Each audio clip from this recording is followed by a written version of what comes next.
how I bought my first rental. I think I bought 6 or 7 years ago. I don't remember, I have to look back. But pretty much what I did, I figured out how much return I wanted. And then I picked an area and the criteria of the house, and picking the area, and I guess the return you want goes off the chart of cash flow, more or less, headaches, more or less, or tenant quality, I guess, and that, involves headaches.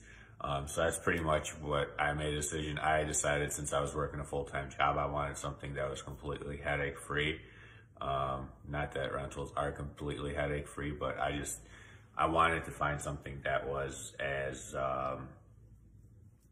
less of a pain in the ass as possible, right? So I went for less cash flow and a better area.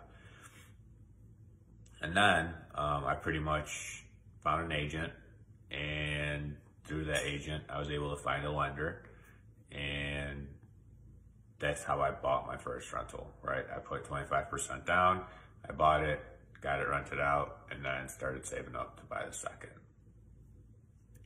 What I learned through that process is from what I know now, there's a million better ways to do that, right? So if I were to go back and do it again, what I would do is find a house, let's say that's worth 100 grand, that's run down, buy it for 40, 50K, put 15 to 20 into it, refinance and get all your money back, right? Or if you're using hard money, refinance the hard money lender out, or whatever way you decide to finance it, right? If you get a family member to borrow you the money, or a friend or an acquaintance, or who knows, right? You can get money from all sorts of different ways. But so let's say you got this house for 40, put 20K into it, or 50, whatever it is. Let's say you're like 60 to 65 or 60 to 70K into it. The house is actually worth 100K, and on a cash out refinance, they usually give you anywhere from like 70 to 80% out of the value, right? So essentially, you could buy this place, fix it up, get it rented out, refinance out of it, and have zero money of yours into it, or maybe just a tiny bit of your money into the place, and you'd be getting the cash flow, right? And then you just keep going and going and going. So that's my number one thing that I learned through this. There's a million ways of doing it and a million ways to do it better. Not that putting 25K down, buying it, saving up more or if you bought a 100K house, right, and you didn't have to fix it up, putting 25K down to buy it is a bad way to do it. It's just not very efficient if you want to scale, right? If you want to scale quickly, there's there's better ways of doing it. The other thing I learned was having a good lender is the most important thing.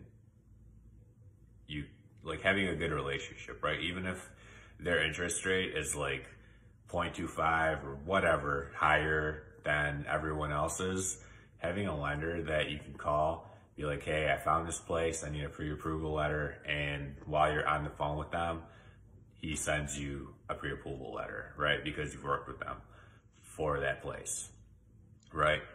Them being able to close quickly because they have all your information and everything's there is huge, right? So having a good lender is very, very important. Also, if you do use an agent, having a good agent is very, very important, because a lot of times, a lot of agents aren't very good. So if your agent is good, you can kind of help the transaction move along, because a lot of agents I don't know what they do. They're just not good agents. But yeah, I can probably go into different ways of actually getting rentals. There's literally like a million different ways.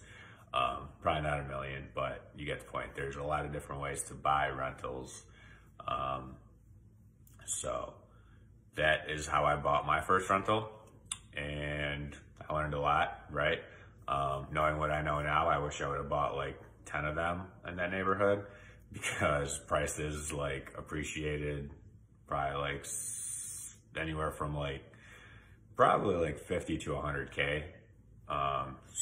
But I never knew that, right? I bought it off of cash flow, and the cash flow made sense to me back then. So that's all about my first one. Some mistakes that I've kind of learned, and some things that I figured out along the way that you could do better. So if you have any questions, let me know. Oh, I still have my clicker. Oh, it's not. Uh-oh.